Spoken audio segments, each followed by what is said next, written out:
There are men who walk quietly through this world, men you'd never look at twice. A simple jacket, a gentle smile, a lunch tray in hand. Just a single dad doing his best for his little boy.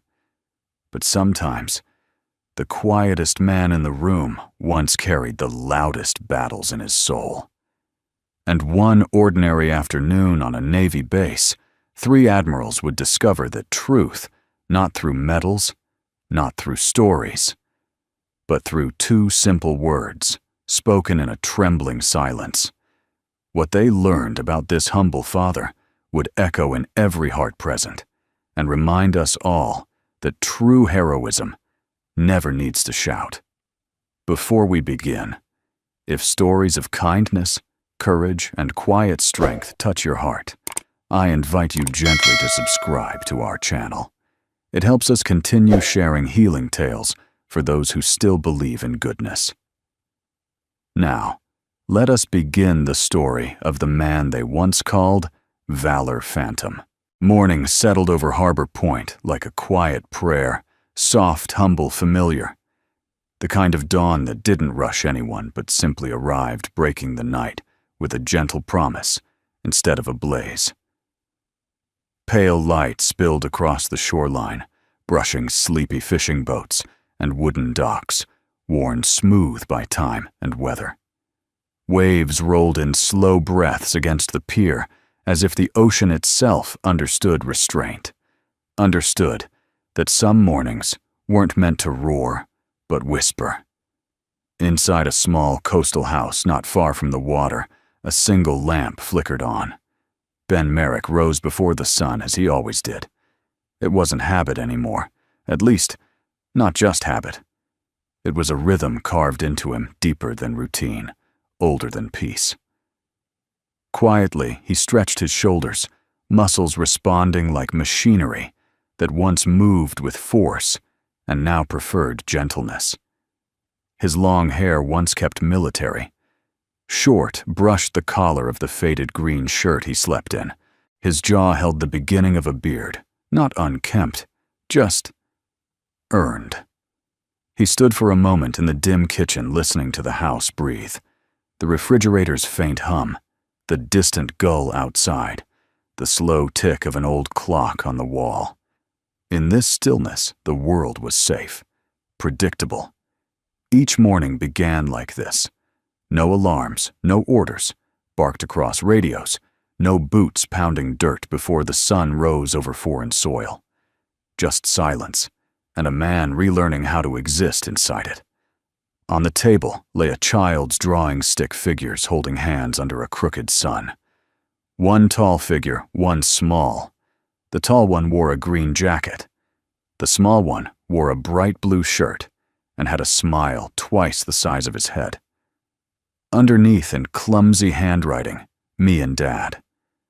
Ben allowed himself a rare smile. Water boiled softly on the stove as he cracked eggs into a pan, moving as though sound itself might disturb something fragile in the air. There was peace in the simplicity breakfast lunchbox shoes by the door, all the things a man could take for granted if he hadn't once lived without them. All the things that meant more when life had stripped everything else away. Small footsteps padded down the hallway. A sleepy voice called Dad. Ben turned as his son wandered in, hair sticking in every direction, like a field of wheat after a storm. 6-year-old Mason blinked up at him, rubbing his eyes with a balled fist. "Morning, buddy," Ben murmured, crouching down.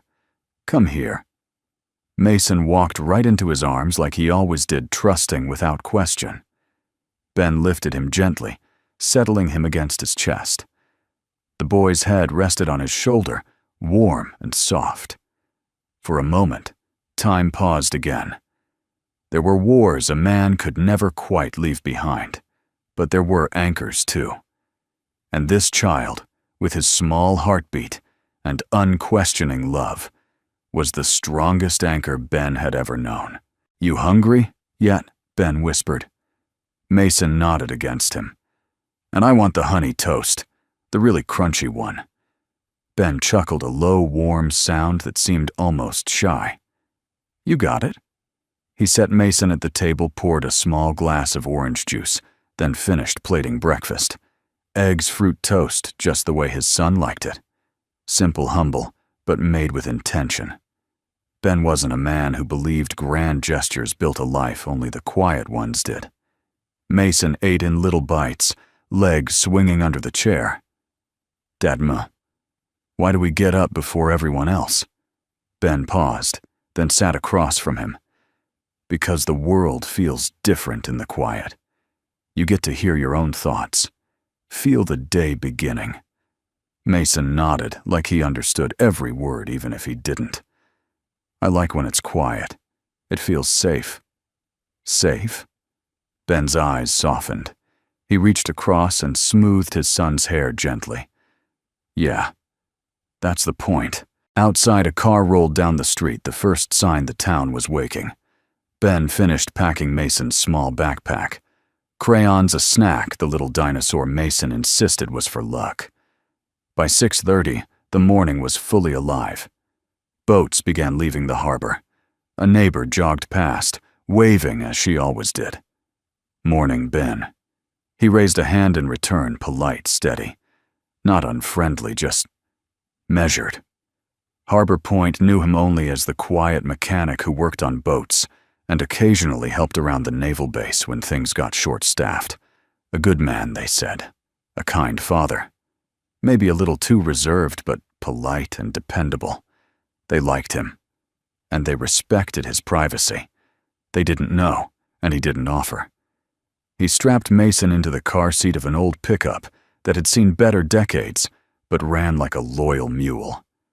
Mason hummed to himself, feet kicking lightly. "Dad, can we feed the ducks after school?" Ben considered the day ahead. He had work orders, parts to pick up, maybe a visit to the base kitchens during lunch, to help an old cook he owed more to than words could say. But ducks came first, when a child asked gently. "Enough. If we finish your homework first," he replied. Mason grinned. "Deal." As they drove toward town, sunlight finally broke the horizon, a slow golden stretch washing across the road. Ben squinted, one hand resting loosely on the steering wheel. His other wrist bore a subtle scar, thin and pale, like a once violent whisper. Not visible unless someone looked closely. Most never did. Mason stared out the window, marveling as the first gull swooped low. "Dad, do you think birds talk to each other?" Ben glanced at him. "I think they have their own language, yeah. Do you think soldiers have one too?" The question came out innocent, curious, but it hit with quiet force. Ben swallowed once steady. "Some things don't need words," he said softly. "Sometimes soldiers understand each other without talking." Mason looked satisfied with that. Kids didn't ask to know darkness they sensed, just enough to wonder, then moved on when offered calm answers. Ben turned the truck into the school lot and lifted Mason out. The boy clung briefly around his neck, a small moment that always felt like grace. "Be kind." Ben reminded gently, the same way he did every morning. "And brave," Mason added proudly. Ben tapped his forehead against his son's. "Brave doesn't always mean strong," he murmured. "Most days, it just means gentle." Mason's eyes sparkled like that was a secret worth keeping. Then he ran off to join his class, backpack bouncing. Ben watched until he disappeared inside. A breath left him slow, steady. Out here, he wasn't who he used to be. He wasn't a whisper in military archives or a ghost in old mission reports. He was just a father in a small town choosing peace each morning, like some men choose battle. He climbed back into his truck, started the engine and drove toward the docks. Smoke curled from boat chimneys. A fisherman argued with a tangled net. The world moved in small, meaningful ways. Ben parked outside the Naval Annex cafeteria where he sometimes volunteered. The door swung open with a familiar creak. Stainless steel counters trays stacked neatly, the scent of fresh bread. A quiet corner of the world, just the way he liked it. To anyone watching, he looked like a man who belonged in the background. A pair of tired eyes, a sturdy frame, faded tattoos peeking from his sleeves.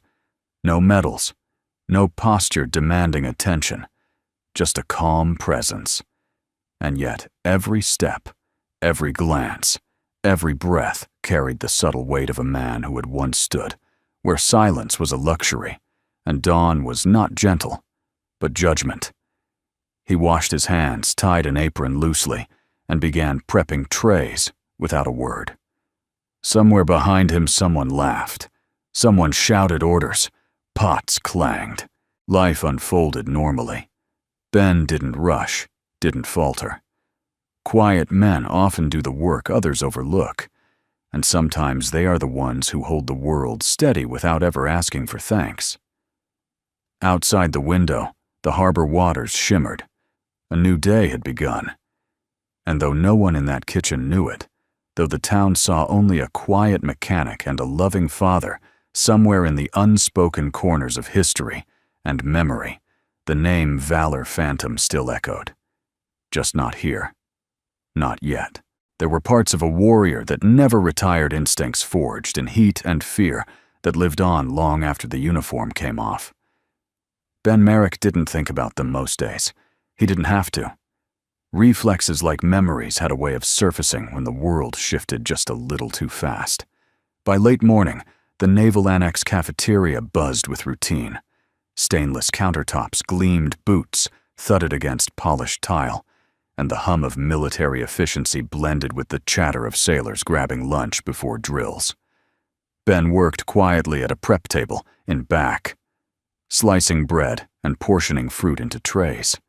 Beside him, a pot of soup simmered low and steady steam, curling upward like a soft prayer. To anyone glancing over, he blended in a sturdy man with quiet eyes and hands that moved with patient care. But every movement held history. The measured steps, the way he noticed exits without looking, the faint shadow in his posture like he carried weight no one could see. "Hey," Ben called a familiar voice. "Need a hand with those pans." Mr. Dalton, a retired Navy cook in his late 60s, shuffled over with a smile shaped by years of service and humility. His apron was stained permanently from a lifetime of feeding young sailors, offering counsel, and witnessing more stories than he'd ever share. "I've got it," Ben replied, voice warm but modest. "You rest a minute." "That shoulder bothering you again," Dalton chuckled. "Everything bothers me at this age. But I'll take a stubborn shoulder over you, lifting all the heavy stuff alone." Ben's lips twitched into a half smile, his closest version of laughter most days. "Deal." They worked side by side in easy silence. Dalton didn't pry much, didn't ask about Ben's past, though the questions had surely crossed his mind.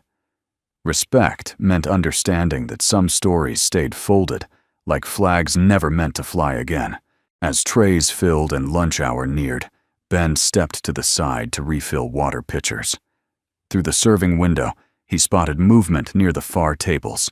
Two young sailors playfully arguing, one balancing a tray with exaggerated showmanship, the other shaking his head. "Bet I can carry this across the room with one hand," the showy one bragged. Ben's gaze narrowed just slightly. His eyes traced the boy's elbow, a subtle tremor. Overconfidence. Poor grip. The tray tipped. In an instant, Ben moved. He didn't run. He shifted fast, precise, swift as thought. A hand steadied the falling tray a split second before it would have crashed a plate, wobbling but catching balance under his palm. His other arm shot gently to halt the second sailor, who had jumped instinctively and nearly collided. "Easy," Ben murmured. "Calm, steady, not loud." Balance isn't force. It's awareness. Think before you move. The young sailor blinked, startled. Yes, sir. Yes." "Sorry." Ben released the tray and stepped back. No harm done. Dalton watched from the serving line, eyes narrowed not in suspicion, but recognition. Only people who'd lived through chaos reacted with that kind of smooth urgency. No panic, no wasted motion. Not saving a tray, but preventing a situation. Just habit. Quiet scars and muscle memory. Ben returned to his station like nothing happened. He never made a big deal of anything.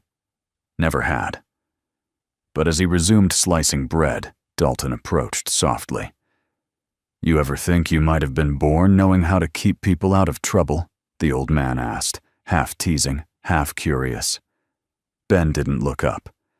"I've seen trouble enough for a lifetime. I prefer peace now." Dalton nodded slowly. A lot of men say that. Not many mean it. Silence settled between them again, the comfortable kind shared by men who understood that peace was a practice, not a given. A few minutes later, a soft voice interrupted the kitchen noise. "Excuse me." Sir Ben turned. A young mother-base spouse, judging by her visitor badge, stood holding a toddler's hand and a tray missing utensils. The child peered up shyly. "We dropped our fork and spoon," she explained. "Could we?" Before she finished, Ben knelt eye level with the boy. "Happens to the best of us," he said gently. "Big job carrying your own tray, huh?" The little one nodded solemnly. Ben offered a clean fork and spoon with a small smile. "Here you go, and remember, steady hands." The kid beamed, like a hero. Ben paused just long enough for a flicker of something to show in his eyes. Pain, memory, gratitude. He wasn't sure, but he inclined his head softly, like someone trying their best. Mother and child left. Dalton watched again, thoughtful. "Kids trust you quick," he murmured. Ben stared at the door. "Kids see who you are, not what you've been." Dalton breathed out. That's truth. Lunchtime rush hit full stride. Uniforms lined up, trays moved like clockwork. Ben stayed behind the scenes, washing, restocking, stepping in wherever needed. No rank, no title, just a man choosing to serve in the simplest way now. Serving quiet instead of conflict. Serving routine instead of orders. Serving dignity instead of duty. And yet old habits whispered beneath every calm breath. His gaze swept the room every few minutes. He noted exits, unusual behavior, the subtle cough of a sailor, who might be hiding illness, the slight limp of another, who pretended he was fine. Some things you didn't unlearn vigilance among them. At noon, Ben wiped his hands on a towel and stepped out into the pale daylight behind the annex. The harbor breeze carried salt and gull calls. He leaned against the building, closing his eyes briefly, letting the wind cool memory's edges. Not all scars were visible. Some were woven into breath, triggered not by noise, but by quiet, by the luxury of stillness men like him had once forgotten how to trust. A whisper of gravel announced footsteps. Dalton joined him outside, hands in pockets. "You ever miss it?" the old cook asked softly. Ben didn't pretend to misunderstand. "No, I miss the people. I don't miss the world that made us who we had to be." Dalton nodded. "Good answer." Ben exhaled. Somewhere in the distance, school bells chimed faintly. Soon he'd pick up Mason. Ducks would be fed, homework tackled, peace preserved. But even peace had edges. And the day was not finished, shaping what was to come. Tomorrow would bring Admirals and unasked questions. Tomorrow, silence would tremble beneath recognition. Today, though, today remained simple. A father. A quiet man. A soldier, unlearning war in the rhythm of gentle hours. And if the world forgot who he once was, that was fine. Here in the small and sacred ordinary, Ben Merrick wasn't a shadow from a classified past. He was just Dad. It began like any other day at the harbor base, the usual rhythms of discipline and duty. Boots on pavement, whistles at morning drill, the low hum of engines warming for routine patrol. But beneath the familiar order of the morning, Something different stirred a quiet current of tension, as if even the seagulls sensed a shift in the air. Ben Merrick, unaware of what the day was about to bring, had just returned to the civilian tool shed after grabbing a replacement part for a boat engine. He wiped grease from his hands, the smell of oil and salt water settling into the fibers of his worn green jacket. The jacket wasn't military issue, but somehow carried the discipline of someone who once wore uniforms with meaning.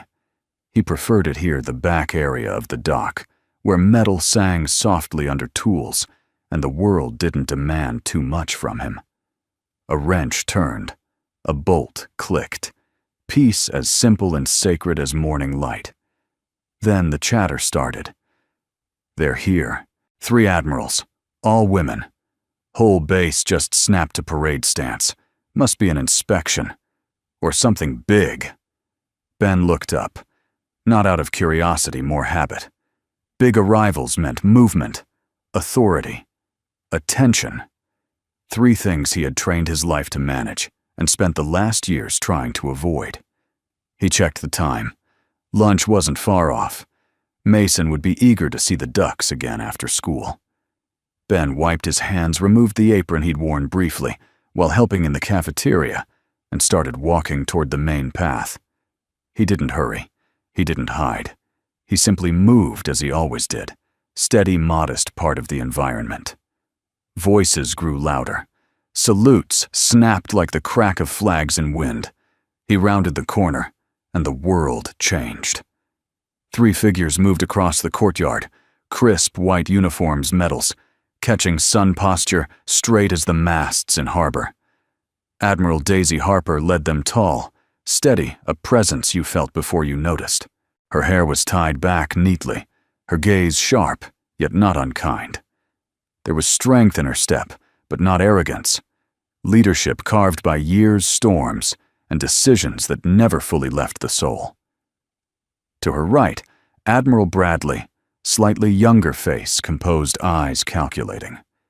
To the left, Admiral Donna, elegant, authoritative in a quiet way, like someone who had long ago learned that true power speaks softly. Every sailor in view stood at attention. The energy shifted from routine to reverence. The admirals paused, observing the base, exchanging brief words only the closest could hear.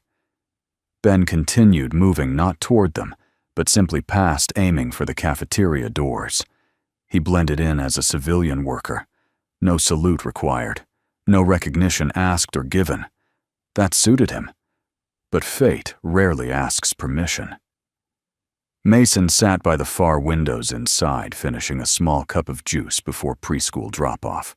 Ben had stopped by to check on him, as he sometimes did when schedules allowed. The boy spotted him through the glass, face brightening instantly. Mason waved enthusiastically, tiny hand beating against the air like a flag of pure joy. Ben's stern features softened. He raised a hand in return, but what caught attention wasn't the gesture. It was his posture. He hadn't turned to see who walked behind him, but instinct had guided his stance the moment protocol filled the courtyard. His shoulders squared subtly, feet planted with quiet precision.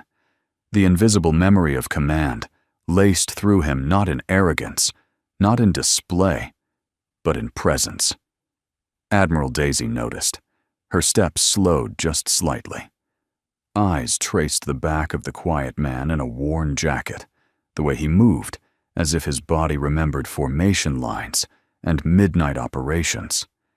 Her gaze flicked, not suspicious, but curious. Who moved like that without trying to? Inside Mason pressed his face to the glass, excited. Ben creased a smile and pushed open the cafeteria door, unaware of the eyes following him. A young officer near the entrance whispered to a colleague, just loud enough to drift. Civilian mechanic. Works odd jobs, keeps to himself. Looks stiff for a mechanic, another muttered. Bet he messed up somewhere. Ben heard it. He didn't react. He had learned long ago that people judged shapes they didn't understand. Better, they thought him ordinary, or even mediocre. Expectations were dangerous. Silence protected him. At the serving counters, he helped Mr. Dalton carry a crate to storage. Voices buzzed in hallway, the Admirals touring the facilities now. A wave of nervous energy passed through staff. Then footsteps approached the cafeteria. The door opened. Silence rolled in before the Admirals did the kind that isn't forced, but earned by rank and presence. The cafeteria staff stood straighter. Sailors paused mid-bite. Chairs scraped quietly as people rose. Admiral Daisy entered first, confidence wrapped in grace.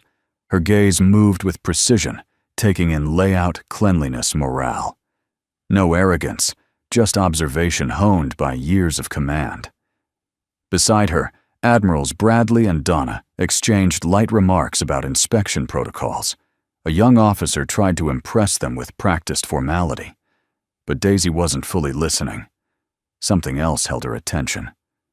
The quiet man in the green jacket. He was kneeling. Ben crouched at the far end of the room, cleaning up a fork a child had dropped, offering a napkin to a toddler who looked seconds from tears. His voice, soft, reassuring, drifted faintly. "It's okay. Everybody drops things. What matters is we try again gently." The child nodded, comforted. Ben touched the boy's shoulder briefly, reassuring, then stood and returned to his place. He didn't see Daisy watching, but she saw everything: the controlled posture, the calm authority, the instinct to protect dignity even in a trivial moment. Some people revealed power in silence more than others did in speech.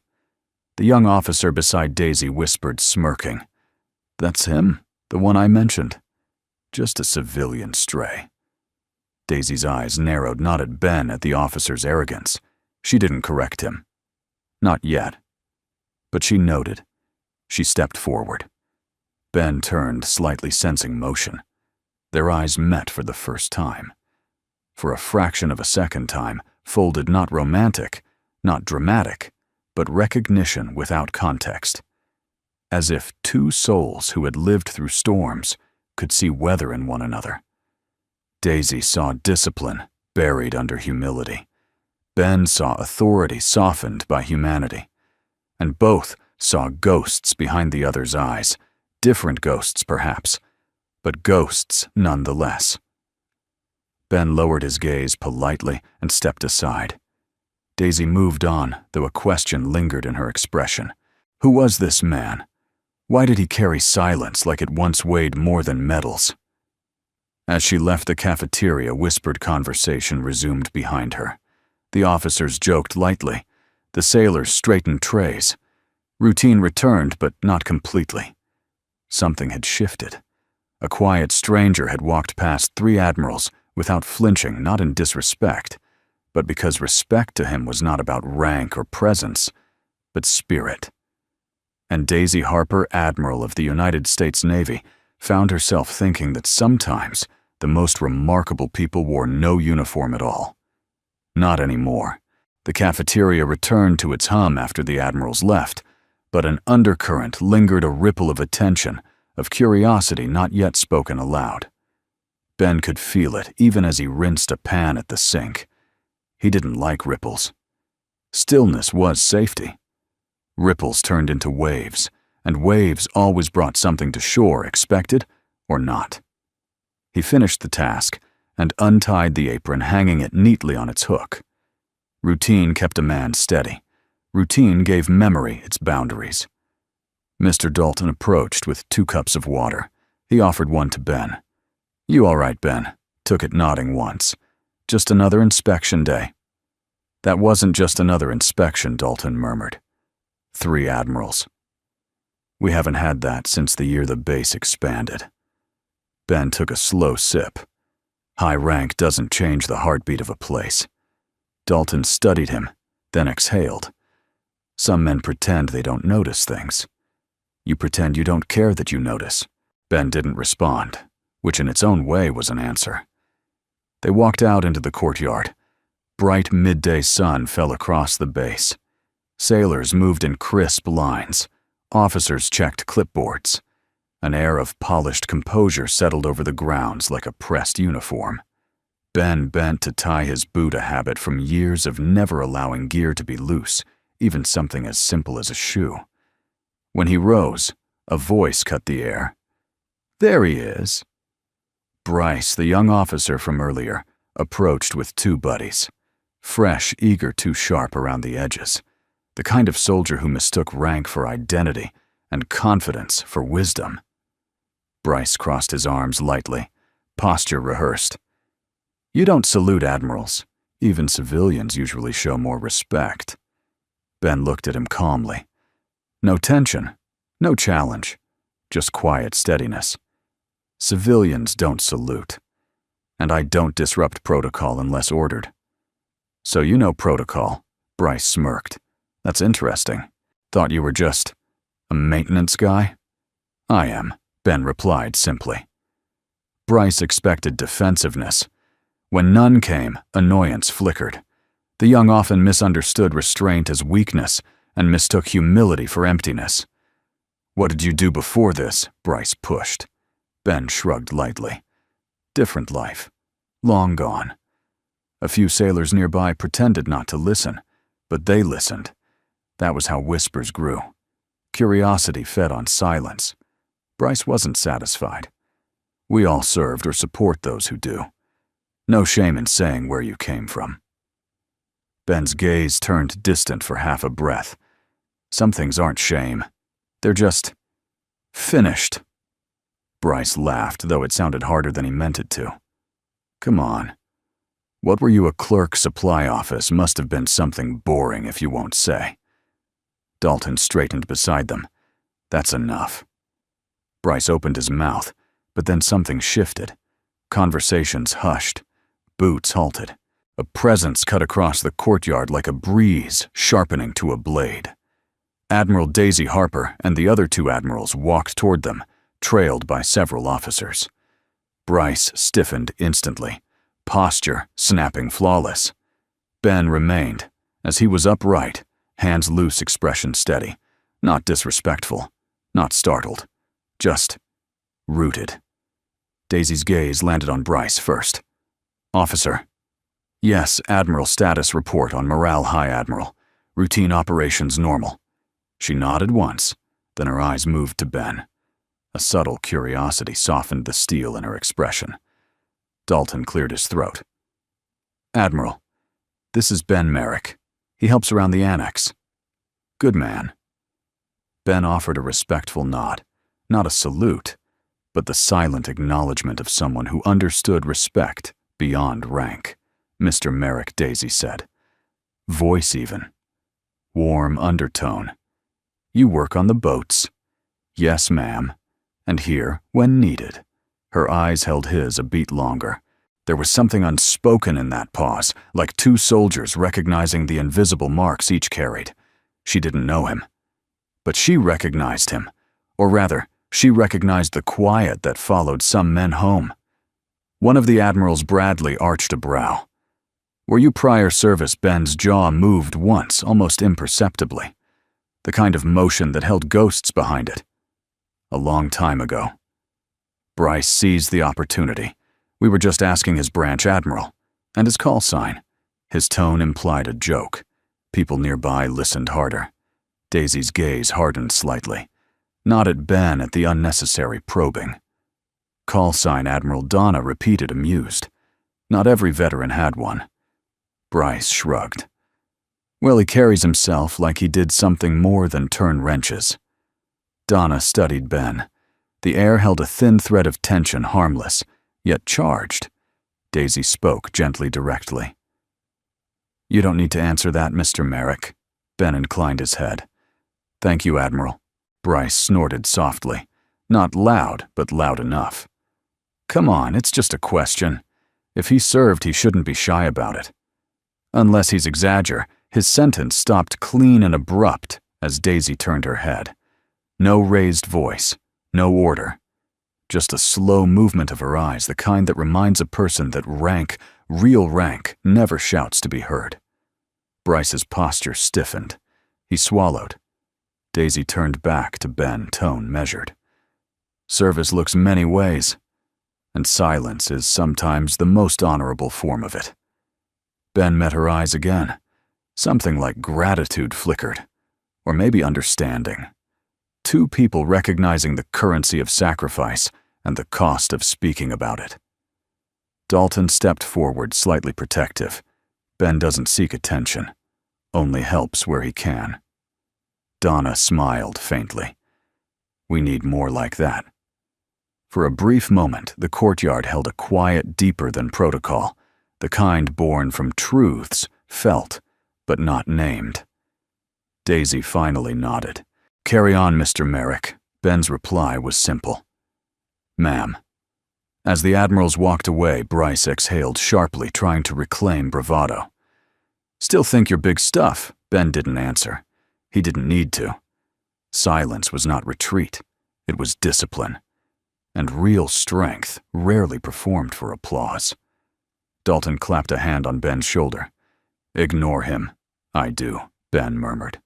And yet as he walked away toward the small repair shed, a heaviness settled. Not regret memory. Unwanted, persistent.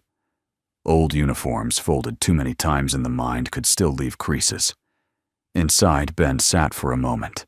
The world felt loud again. Footsteps, orders, questions. He breathed in the scent of oil and seawater, grounding himself. Just then, a small knock tapped the shed door. Mason peeked in, lunchtime surprise visit, holding a small paper boat.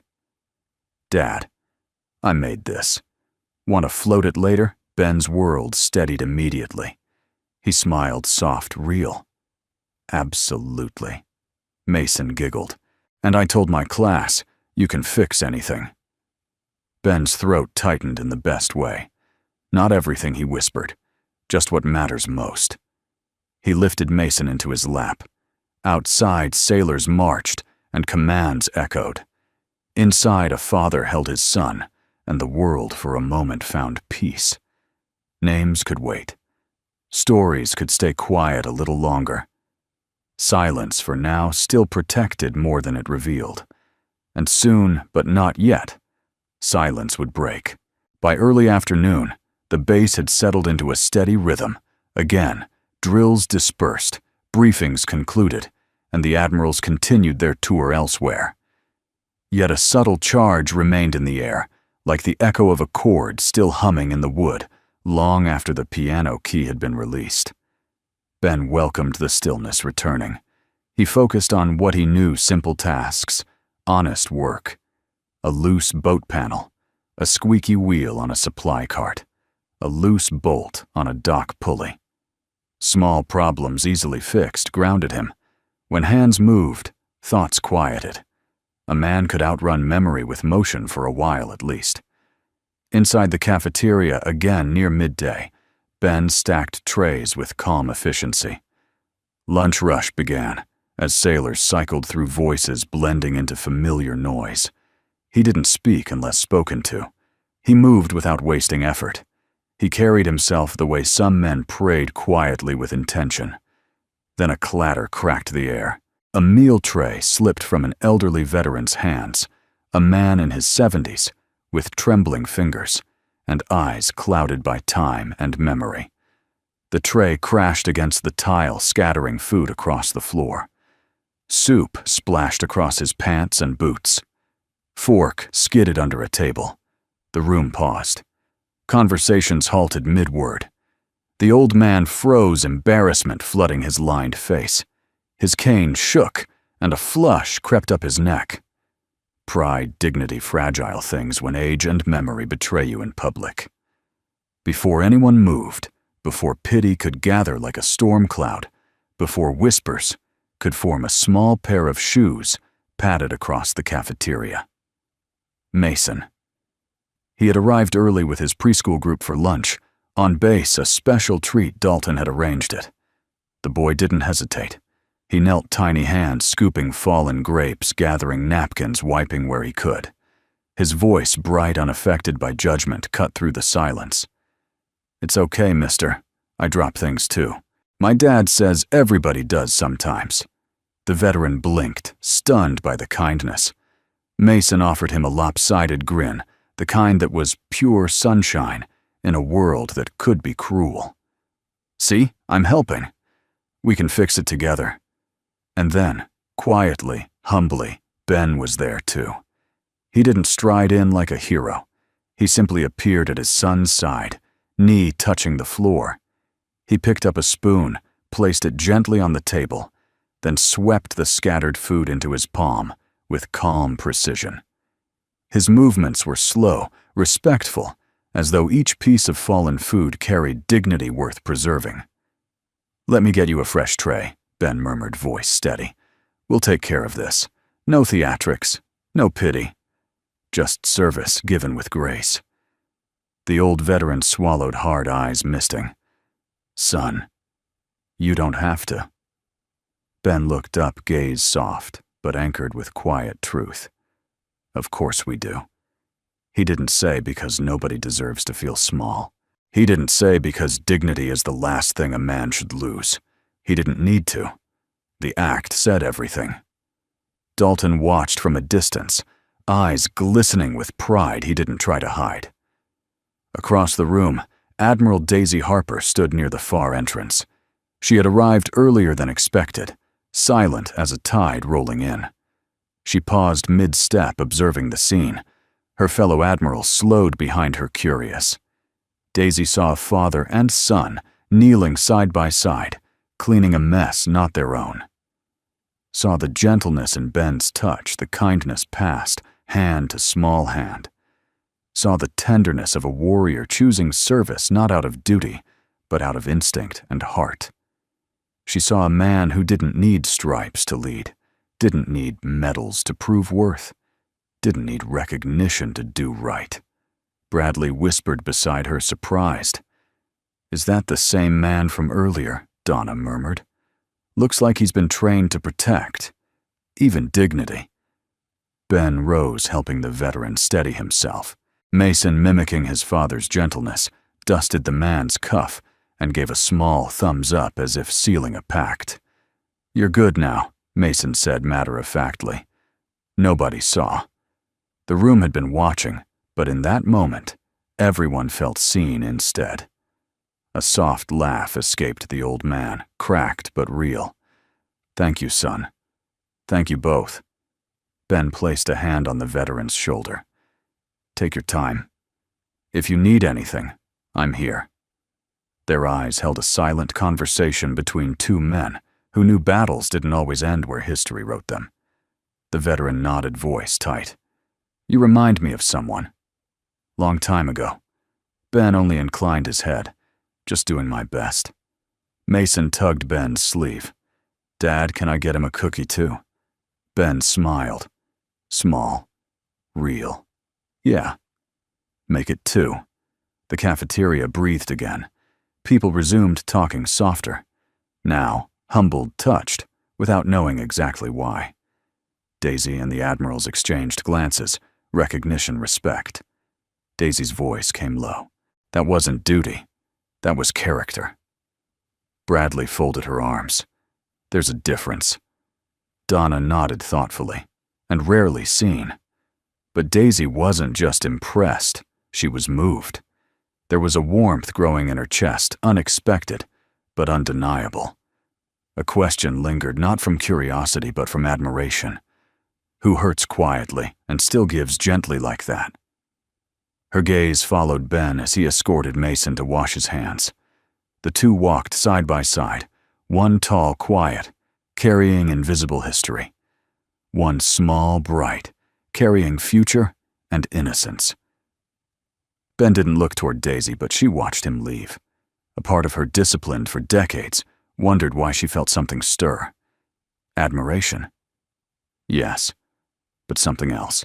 Something like recognition of a soul who understood sacrifice deeper than uniforms could show.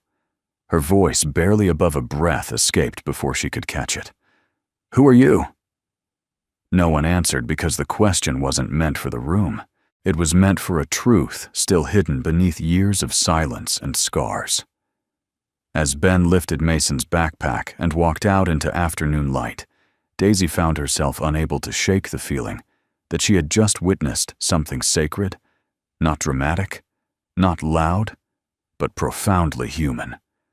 A father teaching a child not to rise above others, but to kneel beside them.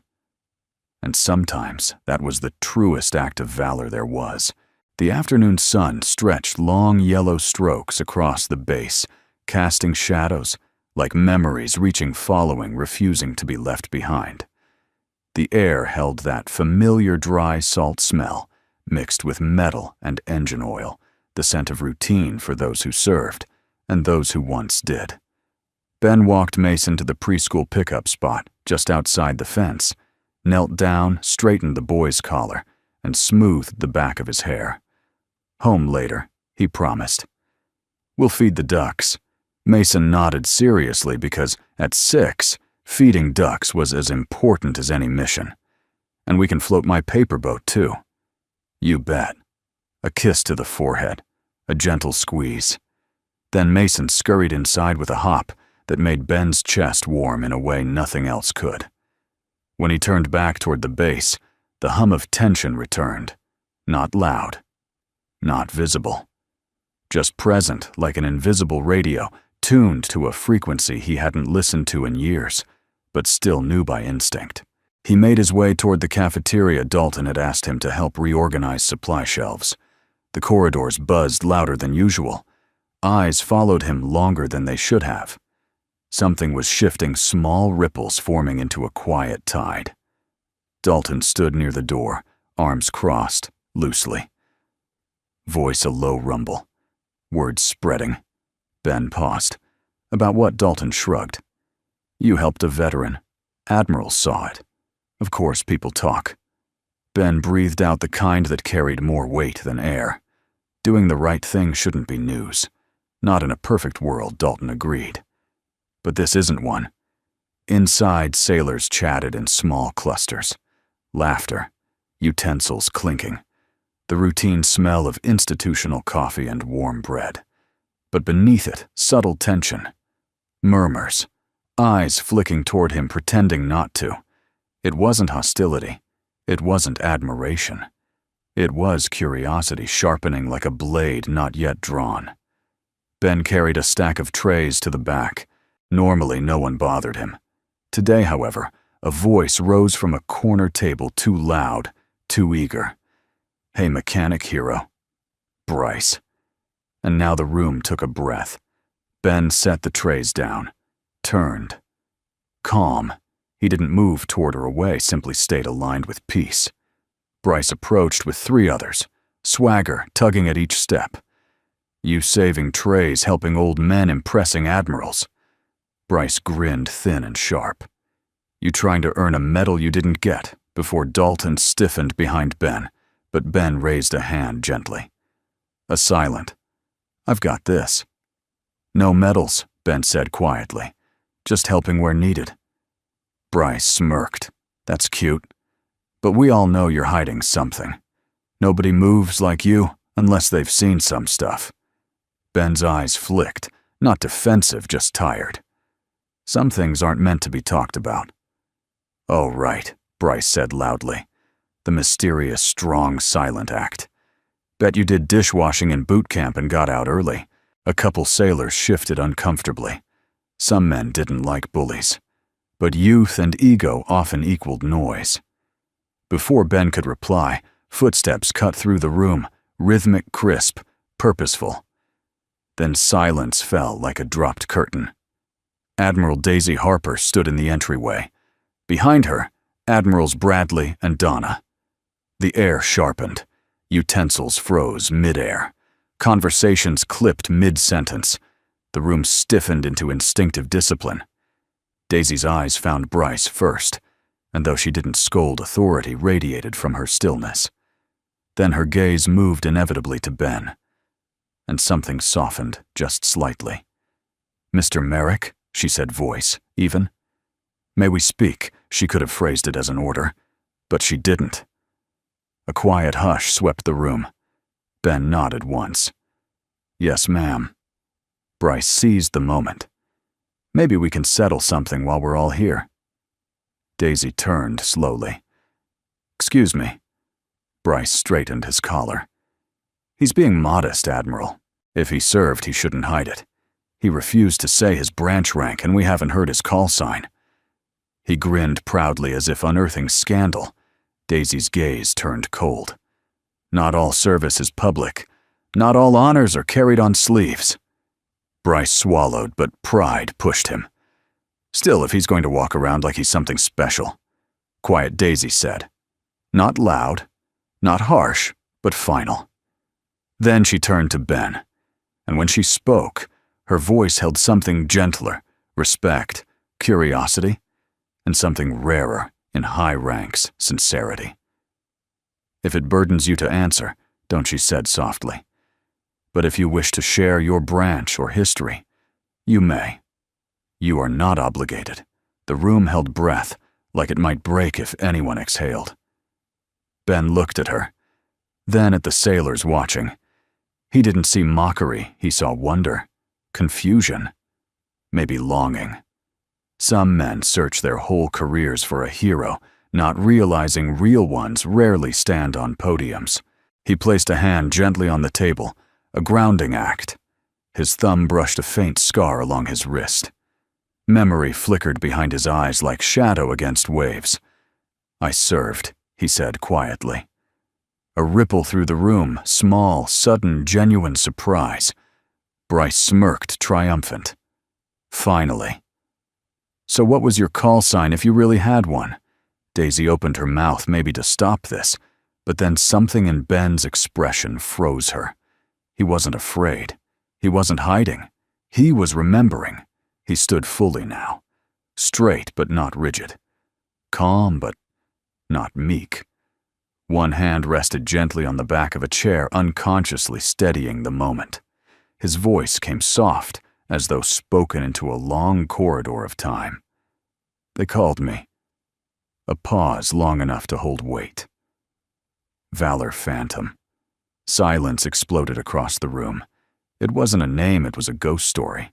A legend murmured in deployment tents, in whispered anecdotes, among officers who traded tales of missions that never made press briefings. Daisy's breath caught eyes widening a rare crack in composure. Donna blinked sharply. Bradley's mouth parted just slightly, recognition flickering like lightning across her gaze. "That's impossible," Bryce whispered, but his voice was trembling now. Because it wasn't impossible. It was real.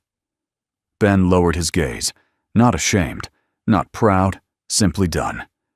"That life is behind me." And then the most remarkable thing happened. Daisy Harper, Admiral of the United States Navy, took one small step forward. Her voice, low, barely audible, filled with awe and something like sorrow. "We thought you were gone." Ben didn't answer. His silence was confirmation enough. The room didn't breathe. The world didn't move. A ghost had spoken, and every heart knew they had just witnessed a truth, normally buried in sealed files and fallen comrades' stories. Not just a name, a call sign carved from sacrifice and shadows. Valor Phantom, the kind of name whispered in reverence when wars are spoken about in quiet rooms. For a heartbeat, the cafeteria did not feel like a cafeteria. It felt like a chapel holding a secret, a breath caught between history and the present. The hum of machines in the kitchen quieted. Forks hovered in midair. The air itself seemed to narrow around the man who had just spoken two words that should have never been heard again. Valor Phantom. Legends in the military weren't the loud ones. They weren't the ones with shining uniforms or speeches delivered beside polished podiums. They were the ghosts, the stories traded in whispers, among soldiers who had walked too close to death and returned, carrying silence instead of medals. Ben Merrick stood in that silence now. Calm, still. No posture of pride. Only gravity, the kind that comes from weight a soul never truly sets down. Admiral Daisy Harper had seen men of valor. She had pinned medals on heroes whose hands still shook under the weight of memory. Yet she had never expected to stand in front of a myth. She drew in a slow breath. Her voice came soft, reverent, barely above a whisper. We heard rumors, a classified rescue, children taken in hostile territory, no extraction window, no backup. They said one operator went in anyway.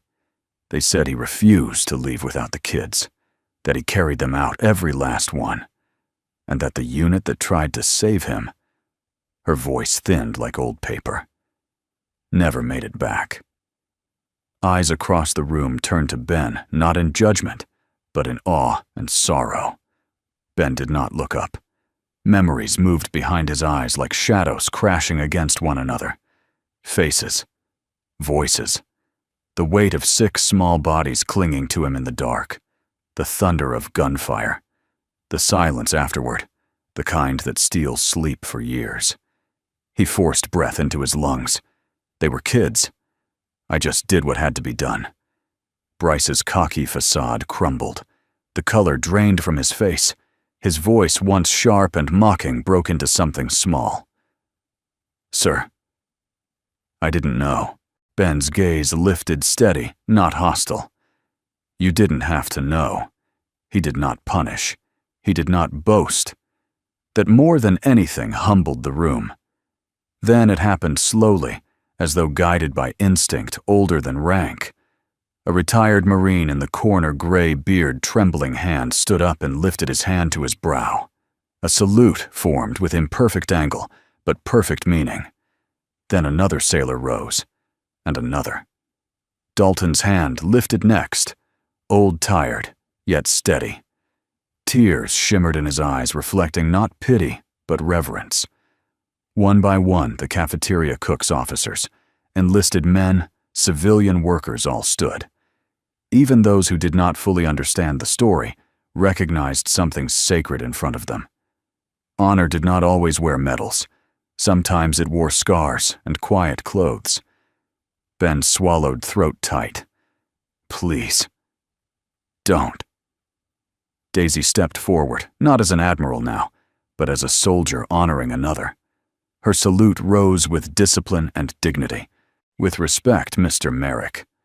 Sometimes silence deserves to be broken by gratitude." Ben's jaw clenched. For a moment he looked like a man fighting not battle, but memory, trying to hold pieces of himself steady. He didn't return the salute. Instead, he lowered his head not out of shame, but humility. Like someone lowering his gaze at a funeral honoring fallen brothers who never stood again. When he finally spoke, it was barely sound. "I didn't save all of them." Daisy's eyes softened, understanding deeper than sympathy. "You saved who you could." A single tear escaped the veteran who had dropped his tray earlier. "That's all any of us can ever do." Bryce swallowed hard, bowed his head. "I'm sorry." Ben turned his gaze toward him, not angry, not triumphant, just anchored in a truth young men often forget until life teaches them. Serve well. Respect quietly. That's apology enough. No bitterness. No gloating. Just wisdom. Slowly, the salutes lowered. Chairs creaked softly as people sat again. Gentler changed. Conversations resumed in hushed tones, not wanting to disturb the sacredness that still hung in the air. The room had not only witnessed a man's past, it had been humbled by it. Ben stepped back, shoulders rounded slightly like he wanted to melt into the world, again disappear back into anonymity. But anonymity doesn't follow legends, even reluctant ones. He turned toward the door, needing space, fresh air, distance. But Daisy's voice reached him gently. "Ben," he paused. "You don't have to be alone in your silence." He didn't answer at first. He simply breathed, slow, steady, controlling something that wanted to tremble. "I'm not," he said quietly. "I have my son." Daisy softened. "Of course, and he has a father to be proud of." Ben nodded once, then spoke words that cut and soothed in equal measure. "He doesn't need a hero. He needs peace." Daisy watched him go, the long, steady stride of a man who had once walked into fire and now walked toward quieter things. She did not call him back. You don't chain a man who earned freedom through suffering. As he exited into the harbor, sunlight, the wind lifted slightly, stirring the fringe of his worn jacket. A gull cried overhead. Water slapped against the pier in rhythmic, peaceful cadence. He exhaled a long breath, heavy but cleansing. The world outside felt bigger, brighter, softer. Inside the cafeteria, Daisy spoke softly, almost to herself. "Some wars never leave the battlefield," Donna replied gently. "And some warriors learn to carry peace instead of weapons." Bradley nodded. "And teach others with quiet example." Daisy looked toward the door Ben had just passed through and whispered. He didn't return for praise. He returned to live. And outside, walking toward the preschool gate where Mason would later laugh and tug on his hand, Ben Merrick did not feel like a legend. He felt like a father.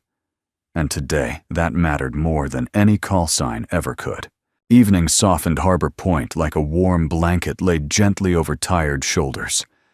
The wind grew calm, the sky deepened into watercolor blues and dusty pinks, and the ocean surrendered the last glimmers of sunlight with a quiet sigh. Fishermen rinsed salt from their decks. Porch lights flickered on across town like small promises that the world for now was gentle. Ben walked along the pier with Mason perched on his shoulders, giggling as seagulls swooped low for breadcrumbs. The long day had folded behind him, the revelation, the salutes, the quiet storm of memories. But here, under the hush of dusk, only one thing mattered, the feeling of his son's small hands gripping his hair, trusting completely, anchoring him to the present. Higher Dad Mason laughed, reaching for clouds that would never be caught. "You're already the tallest boy on the pier," Ben murmured, steady voice, soft with pride. "Any taller, and boats will start asking you for directions." Mason snorted with delight, a sound so pure it could wash mud off a soul. Ben lowered him gently, setting him down by the wooden railing. Mason immediately fed crumbs to a pair of ducks paddling below.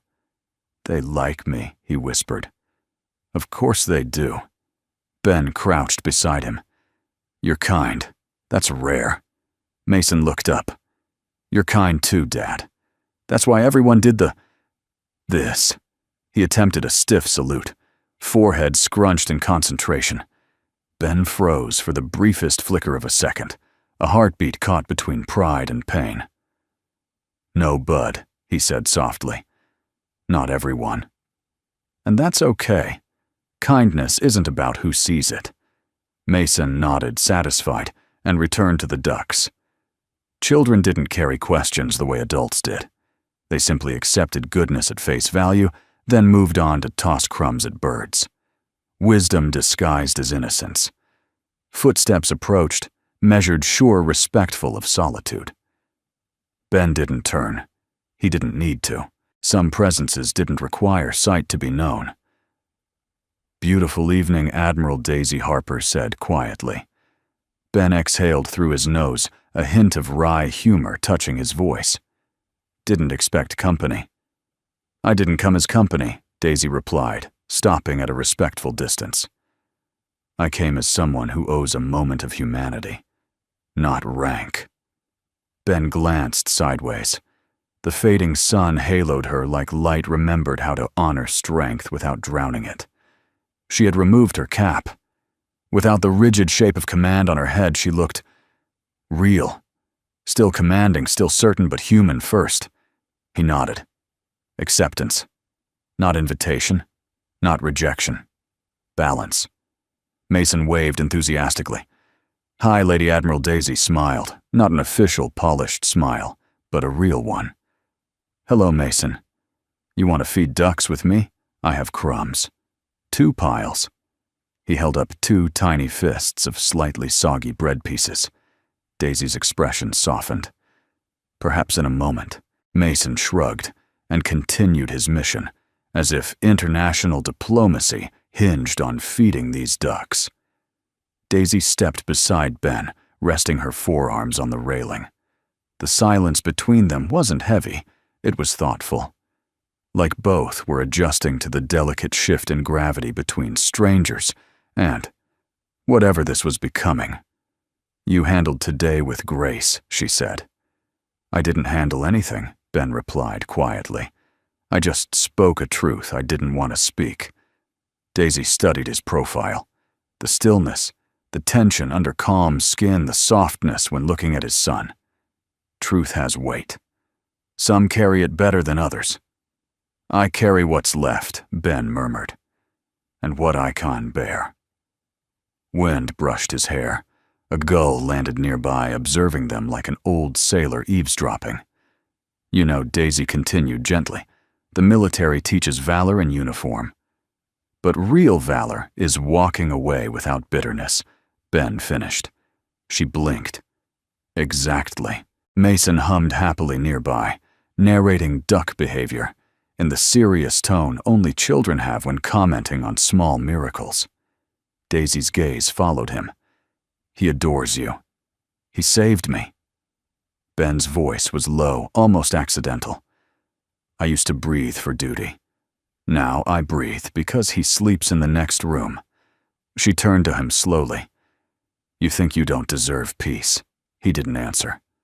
Which was answer enough. Daisy spoke softly, carefully, not prying but offering space.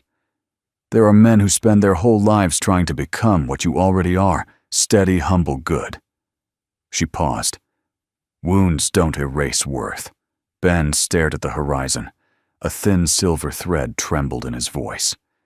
"Some nights, I remember every face, every voice, every moment I didn't save." "That means you never stopped being human," Daisy whispered. "Monsters don't regret." Silence, the kind that heals, not breaks. Mason tugged Ben's sleeve. "Dad, can we go skip rocks in a minute, bud?" Daisy straightened, preparing to step back. "You don't need to talk more. I just wanted you to know." She hesitated, a rare crack in an admiral's composure. "Most legends are loneliness wearing armor. But you found a reason to lay yours down." Ben finally looked at her directly. Not soldier to officer, not myth to witness, just man to woman. Tired soul to tired soul. "I'm trying." "That's enough," she said. More than enough. For a moment the ocean hushed, or maybe they simply stopped hearing anything but each other. Mason broke the spell. "Dad, the ducks are leaving. They have duck meetings." Ben rose. "Then we shouldn't keep them waiting." Daisy smiled again, softer this time, touched by warmth no rank could command. "I'll let you go," she said. "May peace stay with you tonight." "And with you," Ben replied quietly. As she walked away along the pier, she didn't look back. She didn't need to. Some connections aren't in glances, they're in the silence between them. Ben placed a hand on Mason's head, and for the first time that day, the heaviness in his chest eased. Not gone, but lighter. Like a burden shifted just slightly toward healing. The horizon glowed. Ducks quacked approval. The world was still complicated, still scarred. But this evening, it was kind. And sometimes kindness is enough to keep a man breathing into tomorrow. Night in Harbor Point didn't fall. It settled, soft like an understanding hand on a weary shoulder. Streetlights flickered on across town, warm halos in misty air. Porch swings creaked, dogs barked once, then quieted, and the ocean whispered secrets only those who'd lived beside it long enough could understand.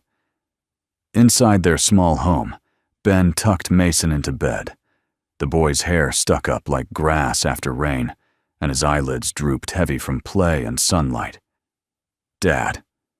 Mason murmured, voice drifting between waking and dreams. "Yeah, bud. Do ducks have families?" "Yes," Ben replied softly. "They stay close. They protect each other. Like you." "Protect me." Ben's throat tightened. He brushed a hand through Mason's hair. "Always." Mason smiled, small and trusting. "Then you're like Papa Duck. A soft laugh broke from Ben, genuine surprised by its gentleness. That's a new one. I'm Baby Duck, Mason grinned. We're a flock, we are. Ben whispered. Forever. He kissed Mason's forehead, turned off the lamp, and cracked the door open. The child's breathing steadied, slow, peaceful, innocent. It was a sound that could mend cracks in a soul. If only every battlefield ended with that sound. Ben walked to the kitchen, filled a glass of water, and leaned against the counter. His body felt heavy, not from labor, but from remembrance, the kind of tired that sleep couldn't touch. Outside, the wind rattled the old window frame. The house had its own memory, creaky, worn, but standing, a reflection in some ways of the man inside. A quiet knock came at the screen door, not sharp, not urgent. Soft, a question, not a command. Ben's shoulders stiffened instinctively, breath pausing for a fraction of a second, before training relaxed him again. He approached the door and opened it gently.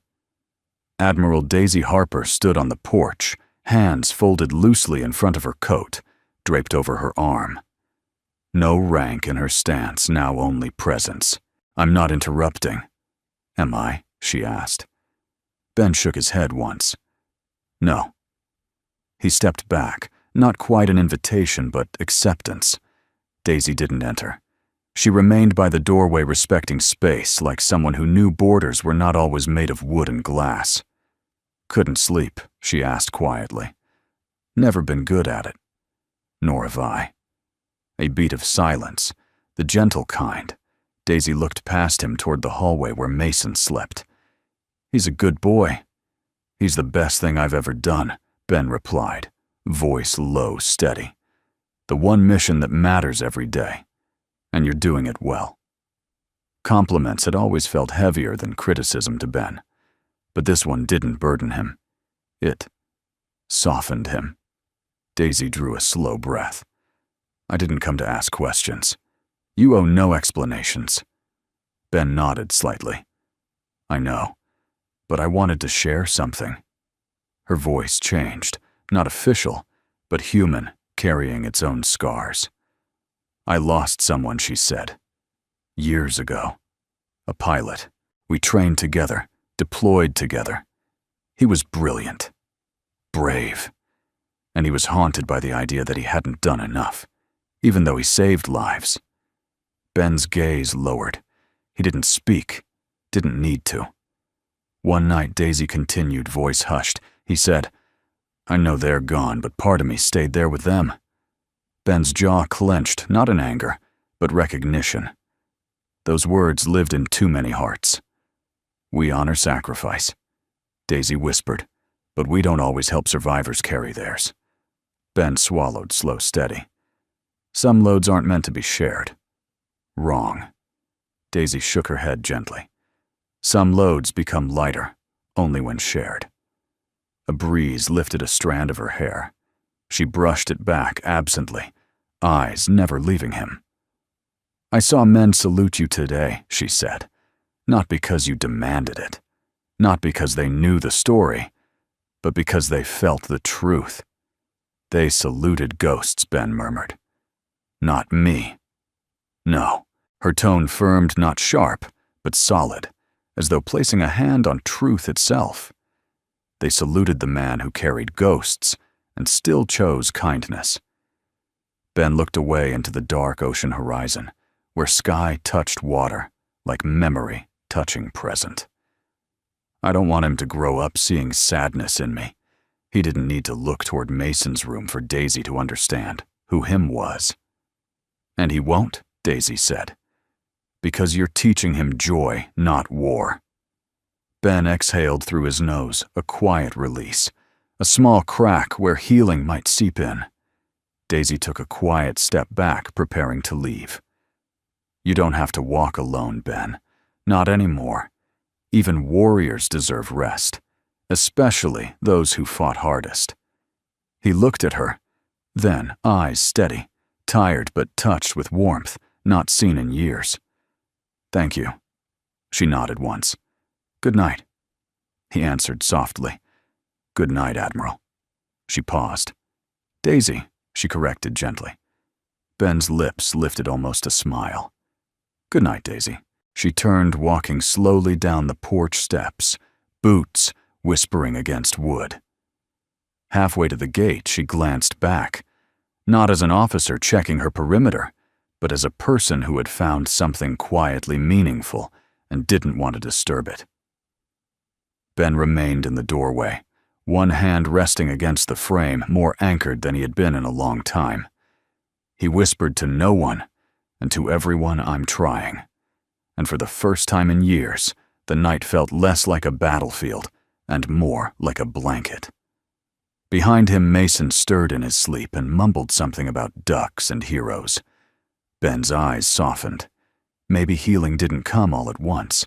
Maybe it arrived on quiet footsteps, in gentle conversations, and in the steady breathing of a child in the next room. Tonight, ghosts did not disappear, but Grace sat beside them. And that was enough.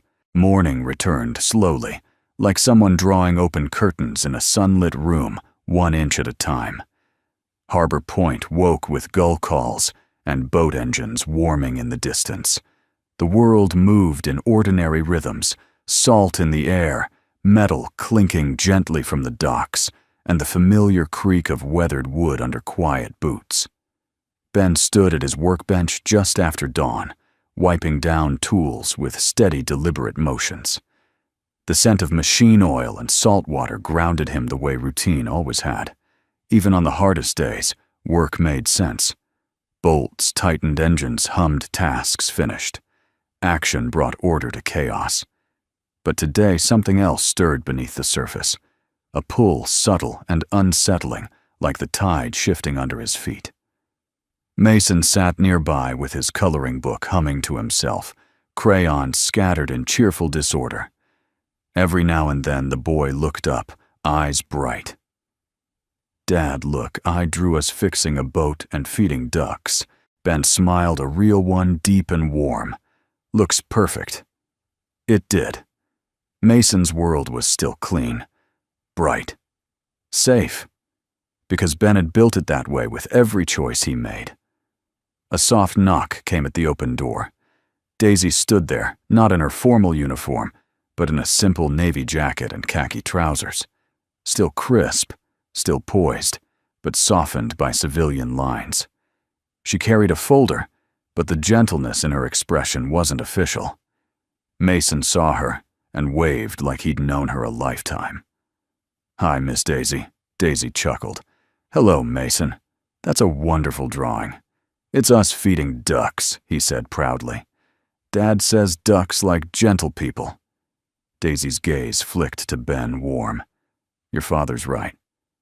Ben set down a wrench, wiped his hands on a cloth. "You're early for a base visit." "I'm not here for inspection today," she replied. "I'm here for you." Ben stilled.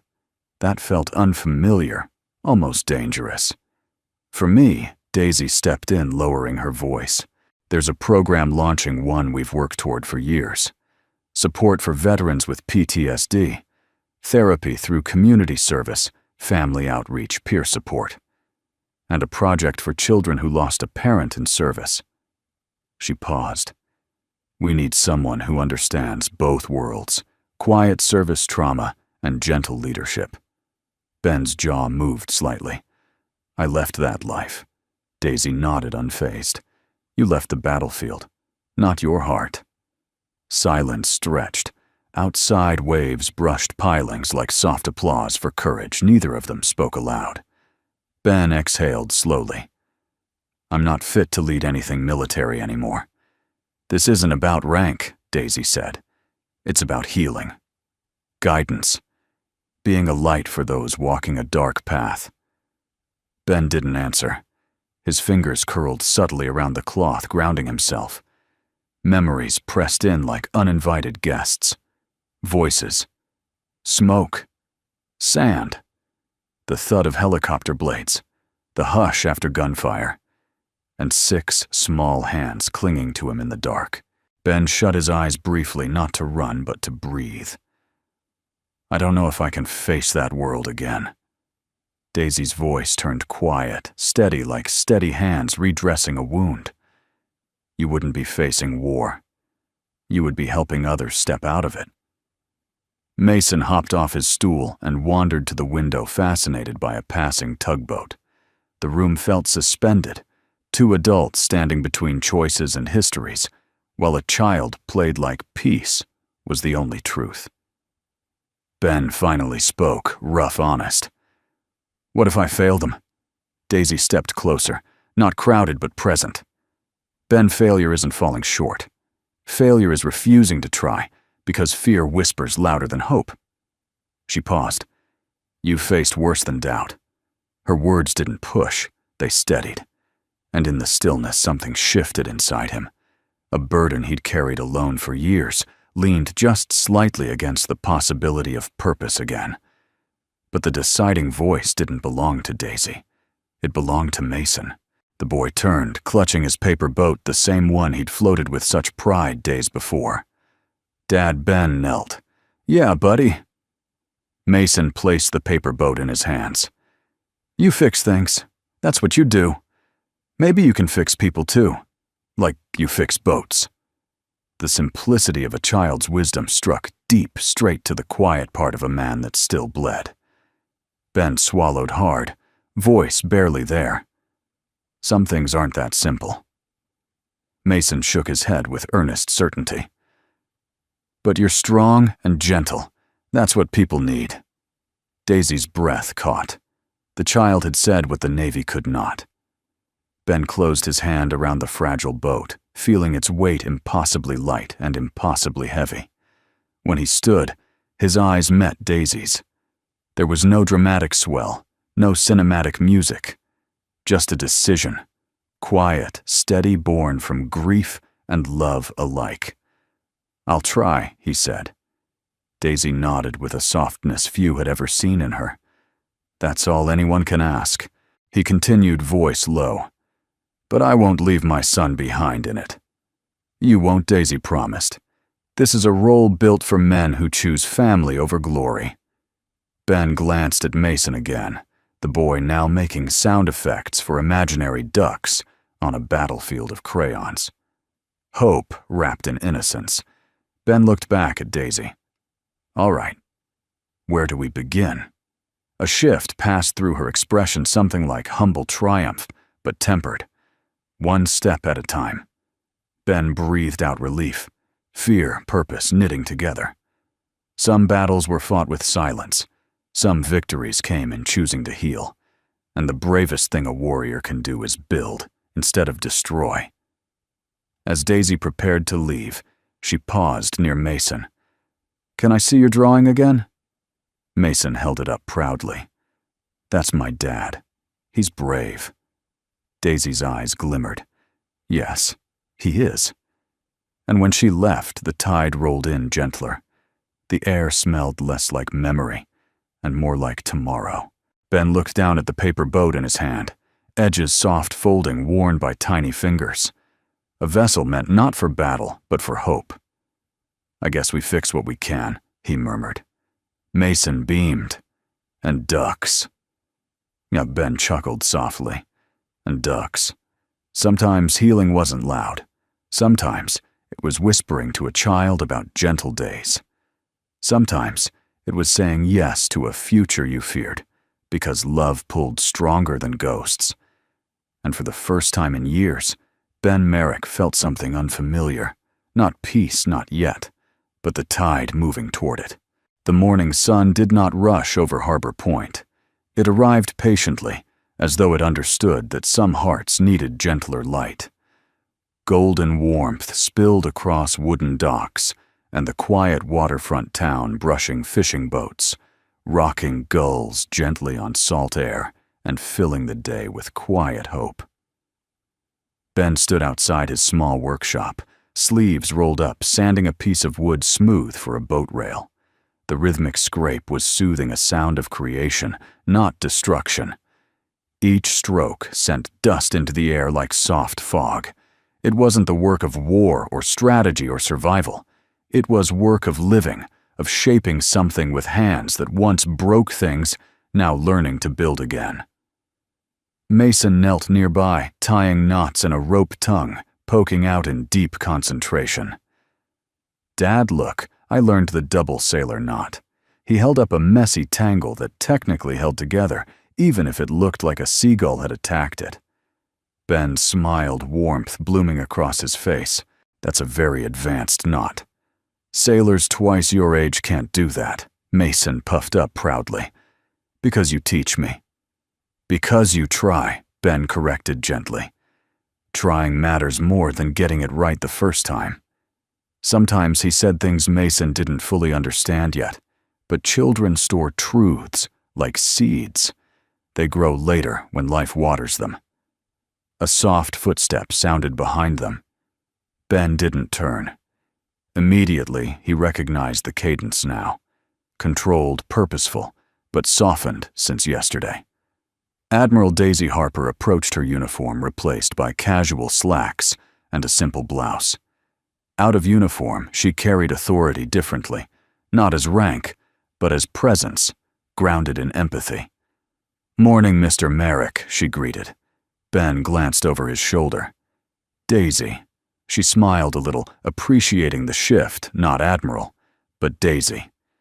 People who survived storms learned to use first names carefully. They were bridges, not casualties.